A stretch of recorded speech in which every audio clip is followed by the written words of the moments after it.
right, welcome into another edition of the Two Bald A-Holes. We are here to bring some breaking news. We have some news down here. For the viewers that don't know, we film out of West Palm Beach, Florida. So we do have some news, obviously, right now concerning a hurricane that's out there. But we have more important news to discuss. And that is we've had, some trades and some moves that are certainly going to impact the fantasy landscape that broke this weekend. So we wanted to make sure before we lost power and maybe, got blacked out from being able to bring this coverage. We wanted to make sure we got it out to you. So we're going to start right off the bat. Obviously, one big piece of news that broke this weekend was a trade involving the Miami Dolphins. Your Miami Dolphins, I guess I should say. Yeah, Miami Dolphins.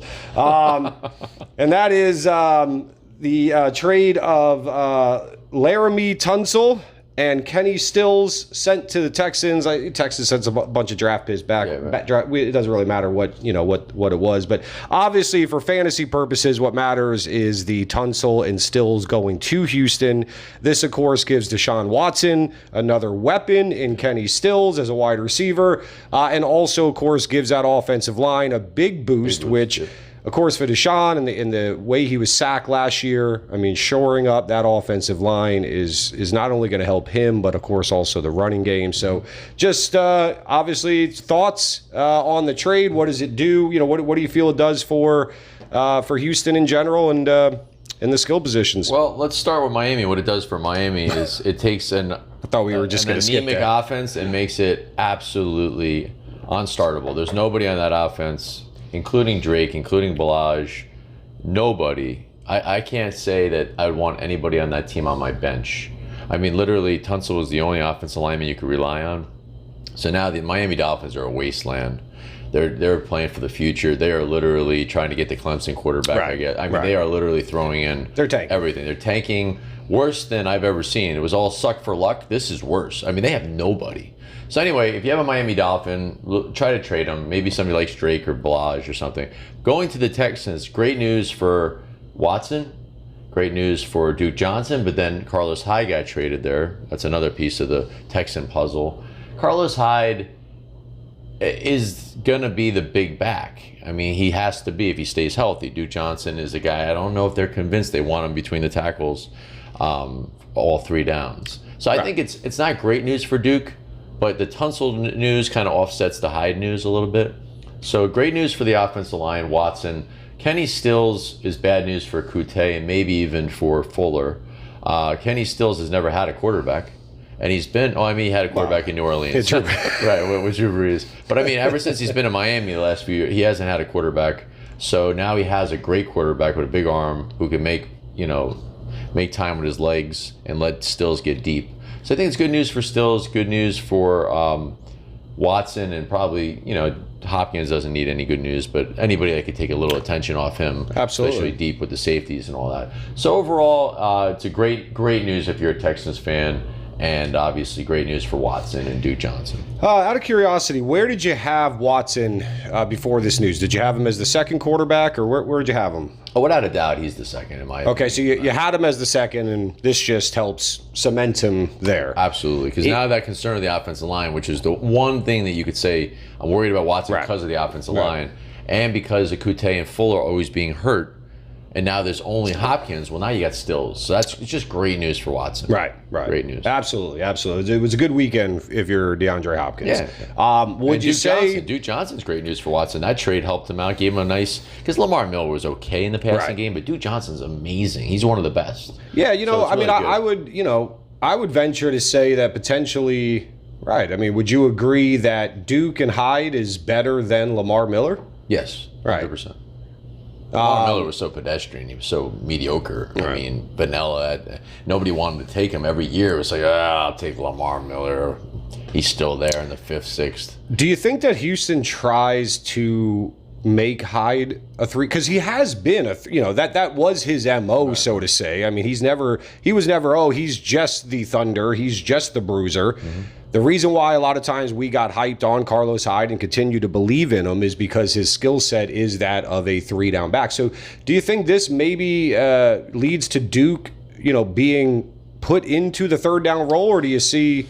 Not quite, but I think Carlos Hyde is going to take more early down work. So the Duke being the workhorse is no longer viable until Carlos Hyde inevitably gets hurt, which he does every year. Right. He's a huge back. He catches the ball pretty well. Right. He's not slow, so he hasn't really showed that breaking tackles ability that he had earlier in his career. Right. So I don't know if that's going to come back, but I don't think I don't think any team would want Duke Johnson to be their only running back. So this gives him a little bit of, so we'll see. I still like Duke Johnson a lot. Takes a little bit of his steam out of him. Right. A little bit. But not anything much. drastic. The other thing that stuck out to me is with the Kenny Stills. Kenny Stills reminds me, skill set wise, very much of more Will Fuller than a Coty. I mean, Kiki Coty obviously was working primarily from the slot, more of a slot guy, whereas Stills reminds me more of a Fuller, stretch the field, take the top off the defense. So I am curious to see how they utilize Stills and who this affects, because you're right. I mean, it could affect them both, or this could just be insurance for Fuller because how often he gets injured. And maybe they just love to have that piece in that offense because that does allow, obviously, DeAndre and the slot guy, and obviously now, Duke Johnson and the running backs to work underneath if the defense has to worry about the deep threat. And now maybe they can say whether Fuller's healthy or not, we're not going to lose that part of our offense. All right, so I think that covers the Houston Texans. Again, they had a great weekend, great for all of their position players, and of course, especially great for Deshaun Watson. The other bit of big news concerning old, washed-up running backs happened with our boy LeSean McCoy. Obviously, he got released from the Buffalo Bills, and it did not take long before Andy Reid brings in. So the Chiefs bring in LeSean McCoy. This happened, of course, after a lot of drafts were completed. So a lot of people had spent all this time trying to figure out what to do with Damien Williams. And you had the Hyde signing, and then the rookie, and then the injuries. And it seemed like finally people were settling on Damien Williams being a really solid pick in that second round, a potential, kind of league-winning guy if you teamed him up with the right player and all of this. And then, of course, now they go and sign LeSean McCoy. So, you got to imagine a lot of fantasy owners are hitting the panic button. Are you panicked? What do you think this does for Damien Williams? Let's start there. What do you think this does for Damien Williams and I guess obviously the Chiefs in general? How do you see it playing out? LeSean McCoy, how much does he have in the tank? I mean, he's been around a lot longer than like a Carlos Hyde, who we're worried about if he has stuff left in the tank. Does he have anything left in the tank? I think he averaged like 3.2 yards a carry last year. 3.2, that's Buffalo exactly right. was terrible. Okay, they weren't obviously a good team. They didn't have any real receivers and 8-man boxes constantly. That won't ever happen with Mahomes. So, and all those receivers and Kelsey. So he's going to have a much. I think Andy Reid gave him $3 million guaranteed. Well, he didn't give it to him, but the team did, and $1 million in incentives. They had given Damien Williams last year $2.1 million. So they gave him more. Reid loves him. Damien Williams wasn't this sought after guy. He was kind of like this middle of the road backup, and he did really well in this offense, which a lot of people say who wouldn't do well as long as they have some talent. So what does this do? I think McCoy's going to have a lot of carries. I think he's the goal line back. I think he's their preferred pass catcher. You got Darwin Thompson is now what is he? But as far as Damien Williams goes, I think Damien Williams is now become like a 4th or 5th, 6th round guy. I mean, he literally, how can he possibly be what we thought he was going to be with McCoy there for $3 million? They didn't give him $3 million to just sit the bench. Because they already had guys like Darrell Williams or Darrell, however you say his name, and Thompson. They didn't need to bring him in for insurance. They brought him in to be the man, or at least 50-50 with Damien. So this is horrible news for Damien. But as far as McCoy, if you drafted McCoy, you got him really, really late. And now you have a guy that could potentially be the starter for the Kansas City Chiefs. So I'd be very excited if I was a McCoy owner. If I was a Damien Williams owner, I'd be like, oh my God, what just happened? It's devastating news if you drafted him. Absolutely. We have a friend that just drafted him 13th overall. Right. Right. You got to be really upset if you did that. Absolutely. So if you took him like we were talking about, the end of the second, early third, the wheel, hey, listen, if he still gets 50% of the carries in that offense, right. You just got to hope that's what he's getting. I don't see much more than that. Why would they have done this? Well, right. And with McCoy, you know, at his age and the tread on those tires, I mean, obviously he's a potential injury risk, of course. So if he were to go down, then Damien has, you know, should vault back into that, you know, lead back in that offense. And I think those are the questions that, unfortunately, we're not going to know until the season gets started. You know, you look at McCoy, right? I mean, potentially, I don't think he's the starter. I think that he's there, though, absolutely, to get, he'll be involved, and they're going to work him in. And so how that plays out and the percentage of snaps and all of that, we're just going to have to wait and see, and there's really no way. It's not good news for Damien Williams. Absolutely. No matter what. Right. And it's not good news for Thompson, it's no matter what. Right. It's certainly news that we all wish would have broke. Yeah. You know, during the, you know, at the beginning of the offseason, McCoy signs, and then we have some time to see what's going on in training camp, what the beat writers are reporting, what we saw in the preseason games. So this just makes it so tough because obviously, right, we know he's going to be involved. We know the history of Reid and McCoy. Reid loves him. So it's just about now wait and see. And so let me ask you this. If you own Damien Williams right now, and you did take him, obviously, 13th pick, for example, are you looking to shop him, or are you holding? And if I could trade him for one of those third-round running backs, any of them, Montgomery, Carson, any of those guys, Derrick Henry, if I could get him, any of those guys, Jacobs, any of those guys that went in the third, early fourth, Michelle, I would shop. Absolutely. I wanted to ask you about some. Get rid of them. Get rid of them. What about even like a Tevin Coleman? Or is that? I don't know about Tevin Coleman because he's starting to, you know, the more I read about Breida, the more I hear that Breida outplayed him in the preseason. And now people are much more excited about Breida at his ADP than they are Coleman. So no, I wouldn't do it for Coleman. But what I would do is go to the guy that took McCoy real late and try to pry one of those guys away from him. Say, hey, listen, I'll give you Damien Williams. You got him and McCoy. You're all set. Or the guy with Thompson or whatever. Because you know, it's still the Kansas City offense and people are still excited. Find the guy in your league that's excited about Damien Williams.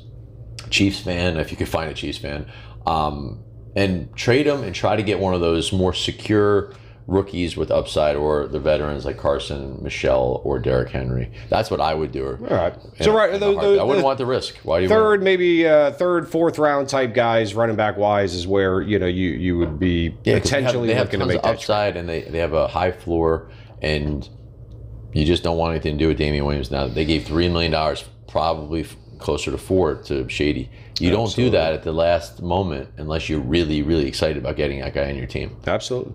And Reid's history with and him, the fit, right? It's crazy. Right. Yeah, it's crazy. If it wasn't for Andy Reid, if it wasn't for that part, you might be able to say this is just about, hey, this is depth, bringing in a veteran. Right. He's going to back up our starter, but right, as you mentioned, another great point is that Damien Williams. That was the concern. Damien Williams has never been the guy. This guy. Right. The Chiefs are thinking Super Bowl, so obviously they don't want to put themselves at a chance, at any risk, where they potentially have a weakness at any one of their roster spots. They know tight end they're locked up, wide receiver solid, quarterback obviously solid. So. Yeah. This probably tells you that they weren't very confident that Damien Williams was definitely going to be, able to secure up that running back spot. 100%. Agreed. All right, so that obviously with McCoy going to KC, obviously shakes up the Buffalo backfield a little bit, which I don't think anybody was too excited about that backfield to begin with. Now it's just we're down to Singletary, Frank Gore, TJ Yeldon. I noticed, and we did some drafts this weekend, and I noticed Devin Singletary. I mean, to me, I felt it was a slight overreaction. I think we're all just forgetting that Frank Gore just doesn't age, never goes away. Doesn't die, that's for sure. Absolutely. But, of course, everybody, as we talk about, they like the shiny new toys. They like the rookies. So comment a little bit on the Buffalo backfield. What are your thoughts there as what that does with McCoy leaving that backfield? Well, now you have a 3-man committee in Kansas City with Damien Williams, Shady, and Thompson, hopefully in that order for people that took Damien Williams. And now you have Singletary, Gore, and TJ Yeldon. TJ Yeldon's a phenomenal pass-catching back. So if you're in a PPR league, he's their pass catcher. Gore is the veteran that just doesn't go away, trusted in goal line situations. So Singletary on a low input offense, like, the Buffalo Bills aren't very exciting.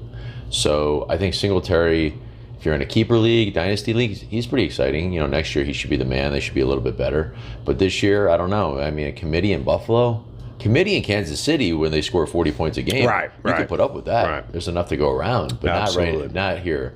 So unless, Gore, how much longer can he go?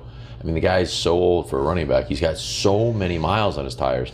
And eventually last year he got hurt. So I don't know what he's got left, to be honest with you. Well, we know that Buffalo feels that he has more than McCoy left.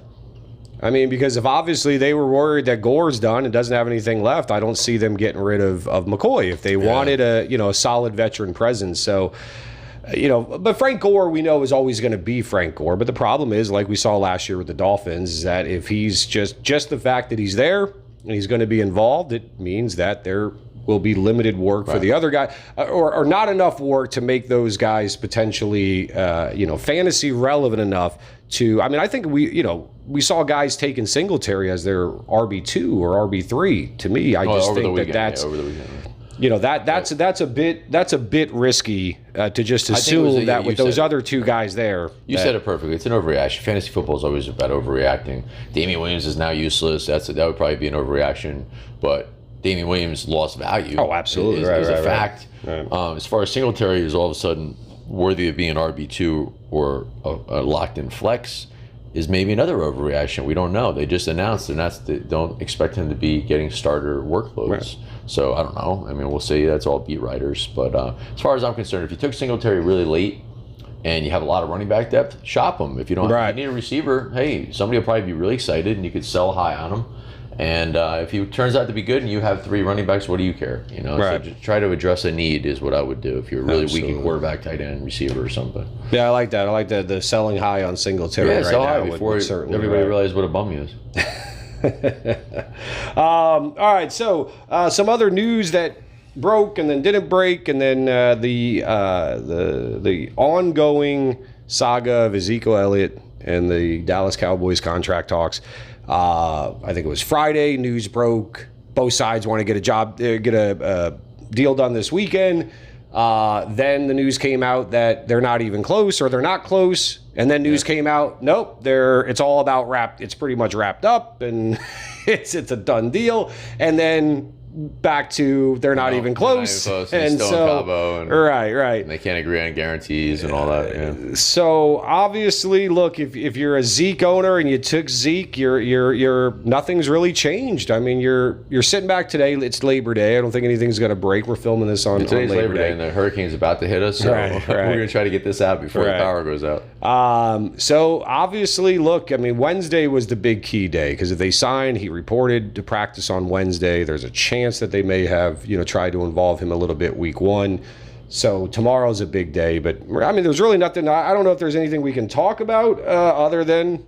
Hey, I hope you took Pollard. This weekend when we were drafting, nobody wanted Pollard. Right. Because it was so obvious that he was going to sign that people asked for Pollard. Because Pollard doesn't have standalone value. If you're watching this, you probably know that. If Zeke signs, Zeke is probably one of the most durable. He's in the best shape of any running back in the NFL. He's a big, strong guy. So the odds of him getting hurt are very slim. Obviously, anybody can get hurt. Running backs get hurt. But Pollard, without an injury to Zeke, is only a handcuff. So if you're the team that doesn't have Zeke and you have Pollard, it's kind of a waste if Zeke signs. So hopefully if you have Zeke, you have Pollard. If you don't, I would get him. I mean, I would just try to get Pollard because you could start Pollard in week 1. I think they're playing like the Giants and then the Redskins and the Dolphins in some order. So whoever the hell's in that backfield with that offensive line is going to do well. Right.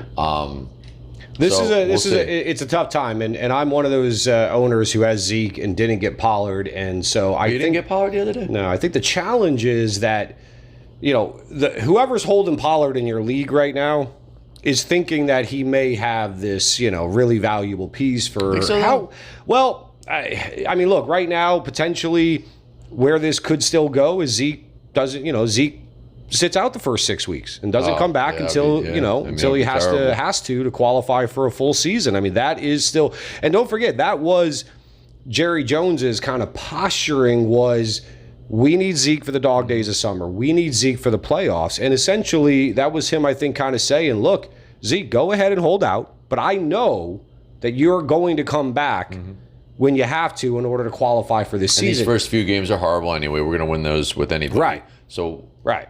Yeah, stay in Cabo, have fun. Because that's his leverage. Because Zeke's not going to pull Lev Bell. I mean, he just can't. He can't. He's that's not a franchise way too much. Right, exactly. So there is still that chance that Pollard is a RB, RB2, RB1, RB2, low end RB1, RB2 for the first 6 weeks of the season. Right. And so, I just wonder, I guess, obviously, it's owner by owner, but if you have Zeke and you don't have Pollard, it certainly makes sense to go after Pollard just decide for yourself what you're willing to offer and see if you can make an offer that you feel is Yeah, if you have Dante Pettis as your fifth receiver and the guy is hurting, and you say, hey, I'll give you Pettis, give me the here you go. Right. Something like that would make sense. Otherwise, if you have Pollard, then there's nothing to worry. Just plug him in. If Zeke's not signed, it's pretty easy. And then with Melvin Gordon, there was some news there, and that was that the general manager came out and said, we are not going to negotiate contract. That's it. I got to say, Melvin Gordon, if you're listening, and your agents, have led you astray. This was just, looking back now, you're going, wait a minute. Injury prone. Yep. The real NFL stats are not that impressive compared to some of the elite guys. He's got a lot of 1 yard goal line touchdowns, which are easy for a lot of running backs. He's got very low yards per carry. Right. And he's always hurt. Right. So what is your leverage when you have Justin Jackson and the Eckler? Team? Right. Yeah. You're not playing for the Cowboys. No. You're not playing for the Giants. You're not playing for a team in a big market with a lot of money. And the fact that, yes, the team, while you had missed games due to injury, didn't miss a beat. Didn't miss a beat, right. Jackson, Eckler, so for me, it just doesn't make sense now looking back as to how Melvin Gordon allowed his representatives to convince him that, holding out for this contract or asking for as much as they were makes sense. I mean, every guy now, I understand you have an ego. You think you're the best. Yeah, right. But you have to factor in the other aspects of your situation. 100%. So Zeke, he plays for the Cowboys. We know the deal is going to get done. And because they have no problem, obviously. Zeke hasn't been hurt. Right. Zeke is young. Right. And Zeke's yards per carry is, 5 something or whatever, Right. So, really, really shocking. And sure enough, what happened is the Chargers have called his bluff. And so not only are they not saying, hey, we're going to come to an agreement on a contract, they're saying, come play for your $5 million or sit. Or sit. And they offered him 10. And that's double what he's making now. I mean, he's making like 5.6. So it's almost double. Right. So you're under contract. You signed it. We're offering you double that, even though we have these two other guys that we like, and you're always injury prone and all that, and you're not really that great. People think he's great, but he's really not NFL wise. We offered you $10 million. A team that doesn't do that, a team that just says, "Hey, play your contract," right? And you said no. Okay, you know what? So they were ready to sign McCoy.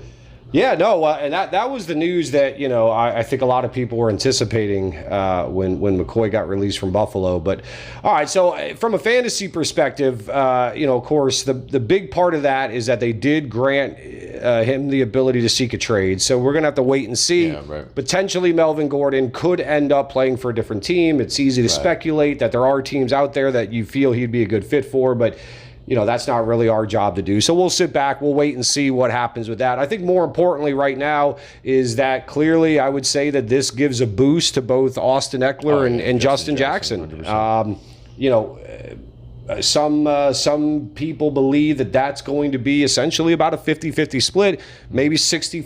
60-40 Eckler probably. Right. If I had to guess. And Eckler has shown that he can handle that. I mean, he can handle that. I think Justin Jackson showed a little bit last year that.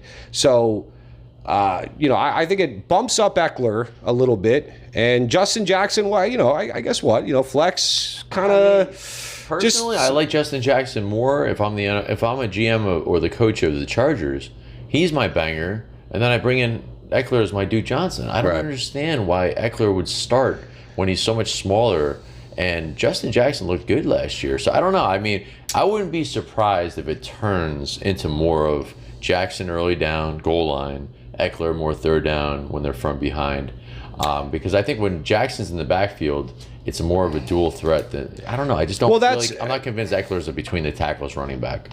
But right. he has been okay. I mean, he has been okay in the role. So, and I think you could say though that maybe we're not fully convinced yet that Justin Jackson is great in the pass catching department. So I think that that's the one difference, and that's why these guys like Melvin Gordon they do have value. They do see their value is that every team wants to have the guy that can do both and can excel at both and all that. So I think that's going to be the key. Look, if Justin Jackson has worked on his pass catching and turns out that he can bring that element to his game, then I could certainly see him being the more valuable piece. Eckler did a lot better when Melvin Gordon played than when he was the starter. But what's interesting is for some reason, I thought the same thing, and I had Justin Jackson last year. Justin Jackson, banger between the tackles. Do you know he's smaller than Eckler? Is he really smaller? Justin Jackson is smaller than Eckler. Wow. Right. So they are actually similar in their builds, and so it's almost like they're the same. Really surprising. I thought Justin Jackson was So did I. For some reason, it's like people watching right now. I look a lot shorter than him, but we're actually the exact same height. It's very weird, and we're on the exact same chair. And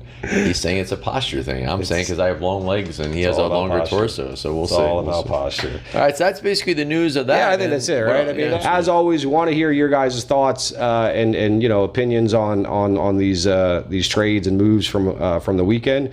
And other than that, let's always draft late. Remember, we said always draft late. Right. The later you draft.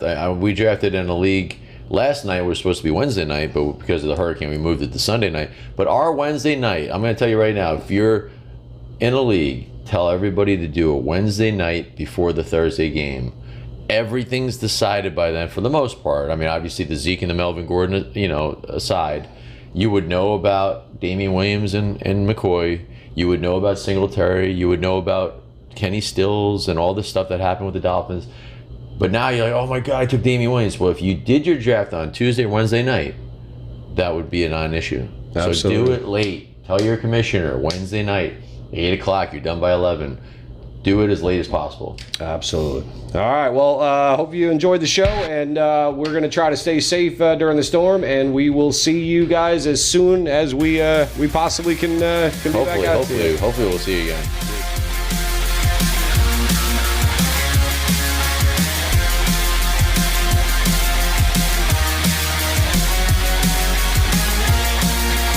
Championship.